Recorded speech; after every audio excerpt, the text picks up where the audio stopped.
हाँ जी, अस्सलाम वालेकुम रहमतुल्लाह बरकातहू। आज एक मेरे दोस्त नदीम साहब मेरे को आए ने, वर्कर ने, मजदूर आदमी ने। चंद दिन तो राबता नहीं हैगा सी, ते अज जो मेरे को स्पैशल मिलने आए ने, तो उन्होंने एक फरमाइश है, एक मौसमी बुखार के मुतलक उन्होंने एक एक्सपैरीमेंट है, उन्होंने तजर्बा है, तो मैं चाहना सारे साथियों को शेयर करिए।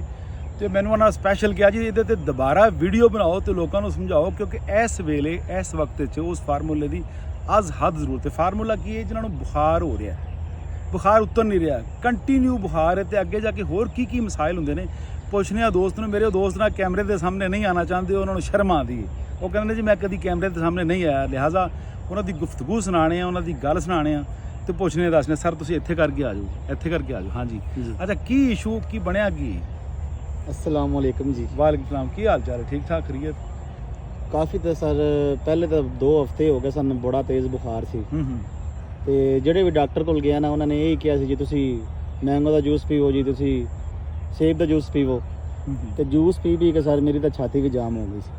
अच्छा, ਸੀਨੇ ਤੇ ਕਿਤੋਂ ਦਵਾਈ ਸ਼ਵਾਈ ਕੋਣੀ ਖਾਦੀ? ਸਰ ਬੜੀਆਂ ਦਵਾਈਆਂ ਇਸਤੇਮਾਲ ਕੀਤੀਆਂ, ਬੁਖਾਰ ਨਹੀਂ ਉਤਰਿਆ? ਬੁਖਾਰ ਨਹੀਂ ਉਤਰਿਆ ਸਰ। ਉਲਟਾ ਸਰ ਸੀਨੇ ਵਾਲੇ ਮਾਮਲੇ ਬੰਨੇ ਸ਼ੁਰੂ ਹੋ ਗਏ। ਹਾਂਜੀ, ਸੀਨੇ ਵਾਲੇ, ਖਾਂਸੀ ਤੇ ਬਲਗਮ, ਸੀਨਾ ਜਾਮ, ਗਲਾ ਬੜਾ ਦਾ ਦਰਦ ਕਰਦਾ ਸੀ। ਫਿਰ ਕੀ ਕੀਤਾ?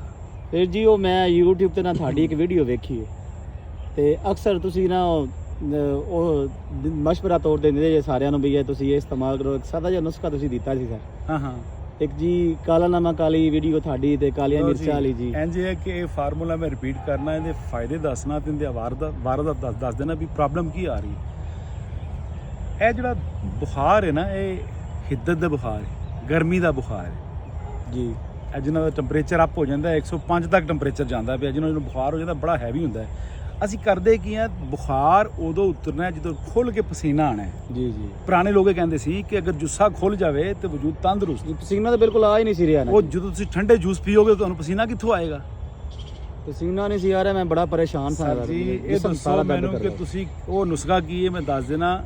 ਕਾਲੀਆਂ ਮਿਰਚਾਂ, ਕਾਲਾ ਲੂਣ ਤੇ ਮਿੱਠਾ ਸੋਡਾ, 3 ਚੀਜ਼ਾਂ ਸੀ ਜੀ। 3 ਹੀ ਚੀਜ਼ਾਂ ਸਨ। ਤੇ ਸਾਦਾ ਪਾਣੀ 2 ਘੁੱਟ ਲਵੋ, ਹਾਫ ਟੀ ਸਪੂਨ, ਤਿੰਨਾਂ ਚੀਜ਼ਾਂ ਦਾ ਪਾਊਡਰ ਕਰੋ। ਮਿੱਠਾ ਸੋਡਾ ਦਾ ਪਾਊਡਰ ਹੁੰਦਾ ਹੈ, ਜਿਹੜਾ ਨਮਕ ਹੈ ਤੇ ਕਾਲਾ ਨਮਕ ਤੇ ਕਾਲੀਆਂ ਮਿਰਚਾਂ, ਇਹਨਾਂ ਦਾ ਪਾਊਡਰ ਕਰ ਲਓ। ਤਿੰਨੇ ਚੀਜ਼ਾਂ ਮਿਕਸ ਕਰਕੇ ਨਾ ਤੇ ਹਾਫ ਟੀ ਸਪੂਨ ਦੀ ਮਿਕਦਾਰ ਸਵੇਰ ਦੁਪਹਿਰ ਸ਼ਾਮ ਪਾਣੀ, ਜਦੋਂ 3 ਖੁਰਾਕਾਂ ਜਿਹਨਾਂ ਤੁਹਾਡਾ ਬੁਖਾਰ ਉਤਰ ਜਾਏਗਾ।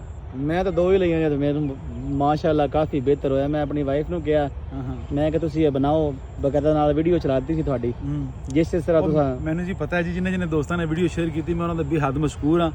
ਤੇ ਨਦੀਮ ਭਾਈ, ਸਾਦੇ ਮਾਮਲੇ ਨੇ, ਤੁਸੀਂ ਨਾ ਮੇਰੇ ਫਾਰਮੂਲਿਆਂ ਦੀ ਕਦਰ ਨਹੀਂ ਕਰਦੇ। ਮੈਨੂੰ ਸ਼ਿਕਵਾ ਹੈ ਆਪਦੇ ਜਿੰਨੇ ਵੀ ਮੇਰੇ ਦੋਸਤ ਅਹਿਬਾਬ ਨੇ। ਵੇਖੋ ਕਾਲੀ ਮਿਰਚ ਨੂੰ ਰੀਡ ਕਰਕੇ ਵੇਖੋ, ਸਟੱਡੀ ਕਰੋ, ਗੂਗਲ ਤੇ ਜਾਓ, ਕਾਲਾ ਨਮਕ ਪੜੋ, ਮਿੱਠਾ ਸੋਡਾ ਤੁਸੀਂ ਆਮ ਘਰ 'ਚ ਨਾਨਾਂ 'ਚ ਖਮੀਰੀਆਂ ਰੋਟੀਆਂ ਯੂਜ਼ ਕਰਦੇ ਪਏ ਹੋ ਨਾ। ਜੀ ਜੀ ਜੀ। ਤੇ ਇਹ 3 ਚੀਜ਼ਾਂ ਖੁਰਾਕ ਵਾਲੀਆਂ ਨੇ। ਜਿਹਨੂੰ ਬੁਖਾਰ ਹੈ, ਜਿਹਨੂੰ ਟੈਂਪਰੇਚਰ ਹੈ, ਜਿਹਦਾ ਬੁਖਾਰ ਲੰਬਾ ਹੁੰਦਾ, ਜਿਹਨੂੰ ਟਾਈਫਾਇਡ ਹੋ ਗਿਆ ਹੈ, ਬੁਖਾਰ ਲੰਬਾ ਹੋਏਗਾ ਤਾਂ ਟਾਈਫਾਇਡ ਆਟੋਮੈਟਿਕਲੀ ਹੋ ਜਾਏਗਾ। ਜਿਹਨੂੰ ਟਾਈਫਾਇਡ ਹੈ ਨਾ, ਬਿਸਮਿਲ੍ਲਾ ਪੜ੍ਹ ਕੇ ਨਾ, ਜਿਹਨੂੰ ਮਿਹਦੇ ਦੀ ਪ੍ਰੋਬਲਮ ਹੈ, ਇਹ ਦਵਾਈ ਬਣਾ ਕੇ ਇਸਤੇਮਾਲ ਕਰੋ। ਪਹਿਲੀ ਖੁਰਾਕ ਤੇ ਤੁਹਾਨੂੰ ਇਨਸ਼ਾਅੱਲਾ ਪਤਾ ਲੱਗ ਜਾਏਗਾ। ਬਹੁਤ ਸ਼ੁਕਰੀਆ। अस्सलाम वालेकुम रहमतुल्लाह वबरकातुहू।